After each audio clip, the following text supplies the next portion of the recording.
Hello everybody and welcome back to Oknytt, the story of our little friend here that has no name and doesn't know where it belongs to. We are in an ancient place on the search for a cure for our alva, our friend to whom we promised to give back her wings, which seems to be a very difficult task. And we are here at this ancient place that is corrupted, as we learned from a creature from the marsh that brought us here. So let's first explore our surroundings before we go to the shadowy being that popped up there just at the end of last episode. So what do we have here? A gravestone and a blooming plant. A mysterious plant had come into bloom and was now spreading its spores throughout the forest. So this is what they will look like when they grow up. The small creature said to the alva as it pointed at the smaller plants surrounding the larger one. Yeah, there are smaller... Oh, there's a way to go. Smaller plants, maybe of the same sort? So this is what they... Oh, sorry, we already did that. Can we take it? When the creature brought its hand closer to the plant, it suddenly released glowing spores into the air. As they landed on the creature's hand, a strange numbness came over the affected skin. But we cannot take it, right? No, it just makes us numb. What's the gravestone about? Partially hidden within the undergrowth, there was an old, scarcely decorated gravestone. But there's a bird depicted on it, or sitting on it. It doesn't look like anyone's been here in a very long time. Do you think they got lost on their way here? The creature turned to its friend, who was tilting her head to have a closer look. Hopefully not. The creature began to brush away the dirt from the gravestone, but it didn't appear as if there had been a name inscribed on it. So a grave without a name. A deer totem. A strangely familiar totem, decorated with a deer skull, had been placed at the edge of the woods, spreading a pungent stench throughout the clearing. Why is it familiar? We haven't seen something like that before. What an awful smell! What could be the purpose of such a thing? The small creature said, while looking at the alva, who desperately tried to cover her nose. Maybe it's to scare away little creatures? As the creature touched the pungent-smelling horn, it crumbled, turning to dust in its hands. So it seems to be very ancient. But why does it smell then? Smelly salt. Ooh.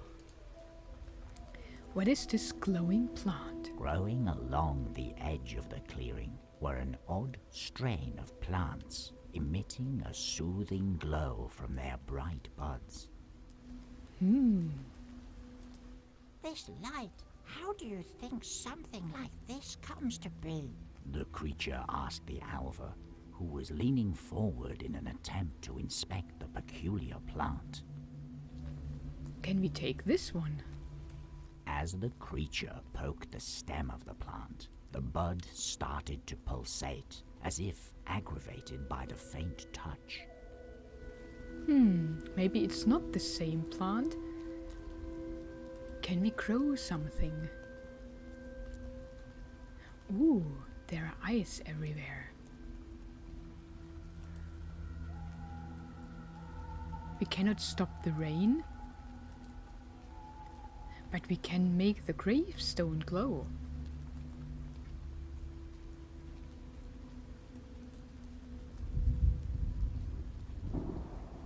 And a thunderstorm. Let's see if we can inspect the gravestone once more. The creature began to brush away the dirt from... No, it's the same. Dark woods.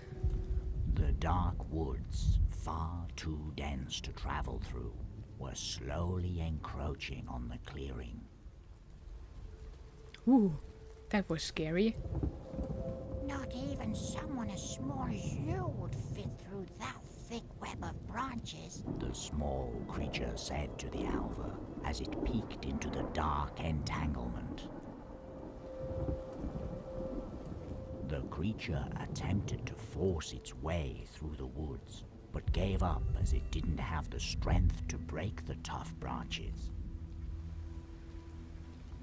Okay, we cannot go up there or through the woods.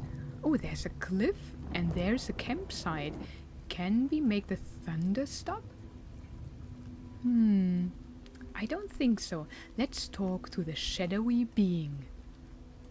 A shadowy figure had begun to follow the pair as they traversed the narrow trail, yet for the moment keeping its distance from the small creature. Why is it following us? The creature whispered, while the alva kept her eyes peeled on the dark shape remaining at their backs. Okay, we cannot speak to it.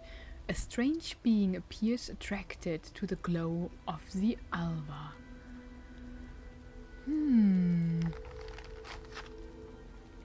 Can we touch it? As the creature moved closer, the being quickly disappeared into the shadows. Oh, and it appears on the other side. So, can we make an offering to the bird? We still have those nice blackberries, No. but we cannot give it to him. Let's see what's in the cliff.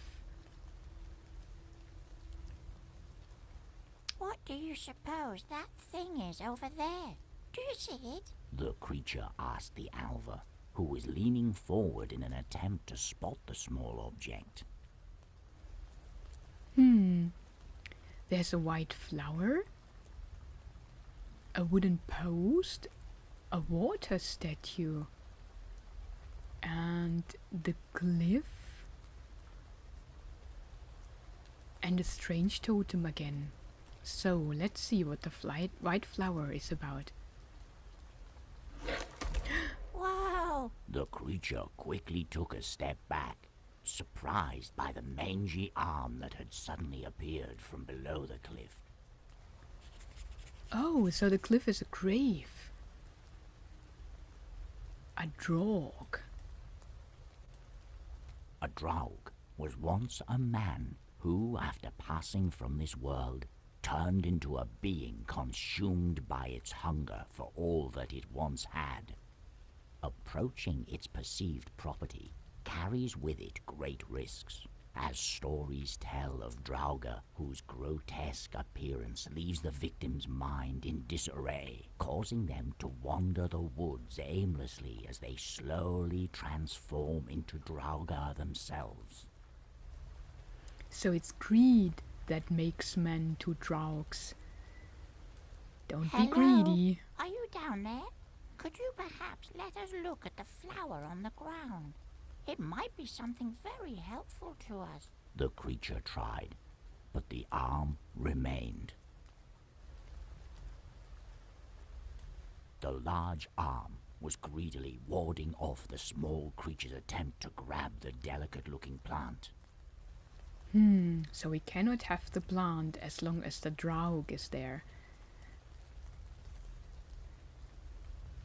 A totem, crudely decorated with bone carvings and various symbols, had been struck into the ground, steadied by a pile of rubble. Another one of those strange things. I wonder why they were put here. The creature pondered, while the alva seemed to appreciate the odd craftsmanship.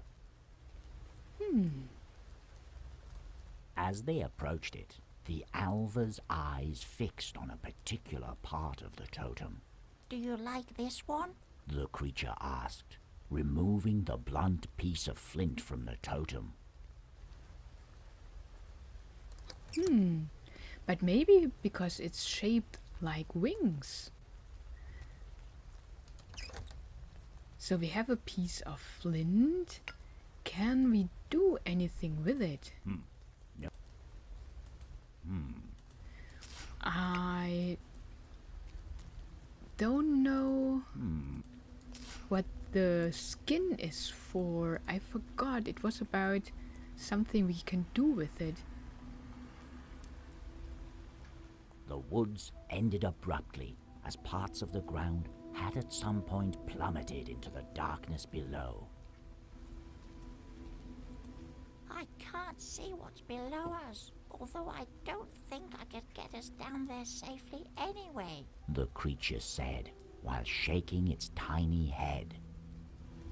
The creature peeked across the edge of the cliff, but the starlight didn't quite make its way to the bottom. Then we should stay above the cliff, right? A gleaming blade had been left stuck in the ground, not far from the edge of the cliff. Maybe we can take that one. It looks like it was once part of some sort of tool. The creature said as it watched the light bounce off the metal. The creature didn't have any trouble pulling the thin blade from the moist soil. We can take it. So it's not of any use to the Draug. That is good. There are some graves. A wooden post. It's really following An us. iron chain had been fastened to a pole at the edge of the woods, dwindling down into the darkness below the cliff's edge. Oh, maybe we do have to go down in the end. The post must be buried very deep in the ground to be able to hold something like that. The creature thought to itself as it glanced down the cliff. I'm sure we cannot take it. The creature rustled the chain, and soon after, a fierce snarl echoed from the darkness below. Or maybe the Draug is bound to it. Bound to it. I don't know. A statue depicting an ominous creature was standing near the tree line.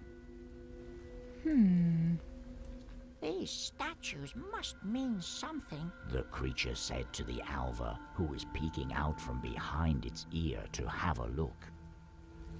And it looks like a bird, but here's the water sign that's also on our rune. The statue was cold to the touch, apart from the area surrounding a small carving on its base. Maybe we can make the water flow, as we have this ability. There's another glowing plant. The dark woods. Oh, what was that? Underwater statue? So let's try what we can do here. Oh, an earthquake? But that didn't change anything. There's the water rune. But it didn't cast water. And the thunderstorm. Can we now maybe get water from the water stone? I mean, it's interesting. This whole place is corrupted, and we have a cup that corrupts things. So maybe we can corrupt the corruptness and make it whole again? Would that be an idea? Oh, a guarded passage. Who guards it? Can we go there?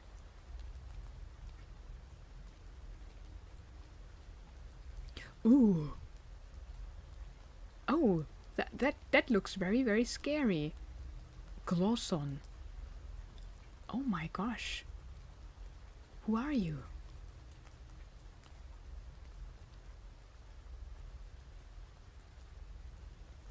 Gloson, vile and repugnant, is a large sow that dwells in the depths of the forest, her battened body covered in razor-sharp thorns. She may appear either as an omen in places about to be visited by great misfortune, or to prey on travelers walking along the forest's edge.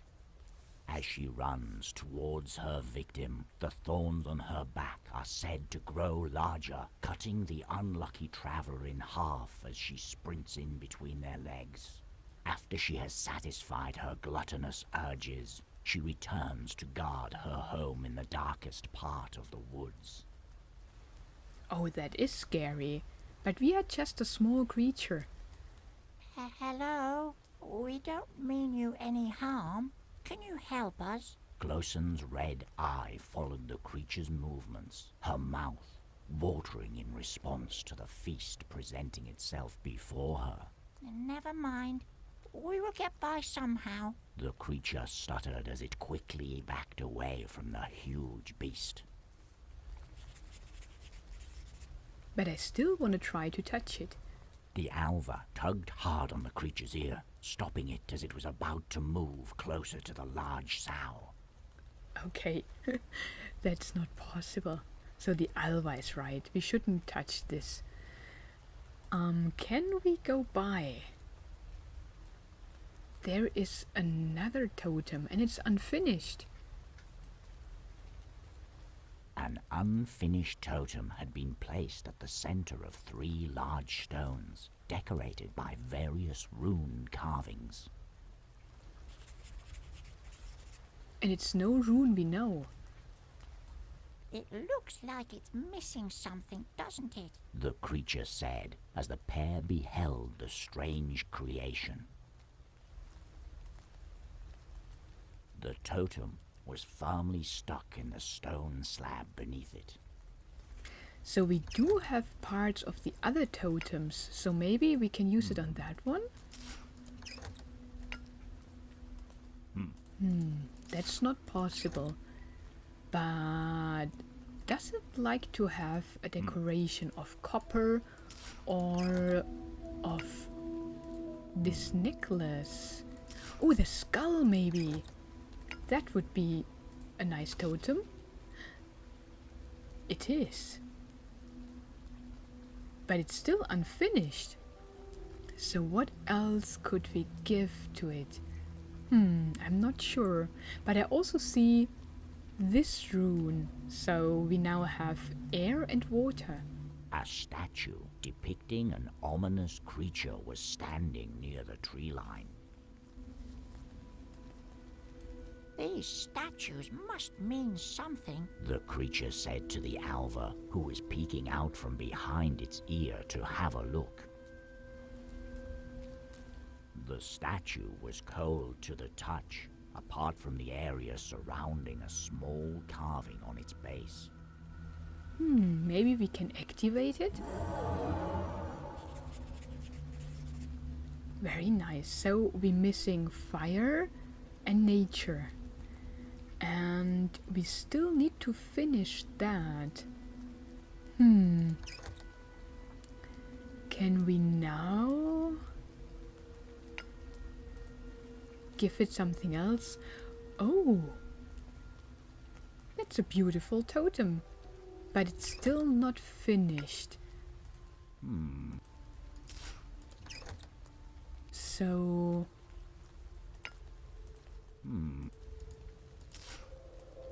does it say something different now? An unfinished... No, it doesn't. So we still need to find things for the totem. And we activated 2 runes. So This place has an unsettling feeling to it. The small creature whispered as they walked through the abandoned encampment. Why did they leave all of their belongings behind? I hope they are still alive. There is the earth statue. A statue depicting an ominous creature was standing near the tree line.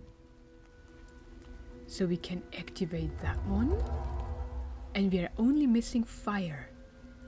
Oh, a meat rack.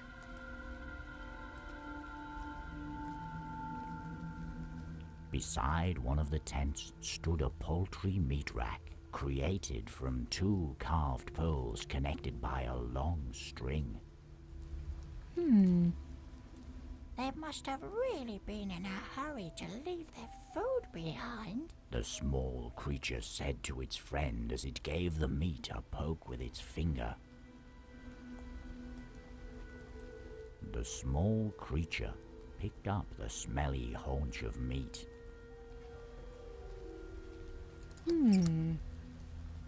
Maybe we can give that to the pig. Yeah, we will see. But we will find out that in the next episode. So thank you so much for listening and watching the story of our little fellow and his friend the alva. Have a very nice day and goodbye.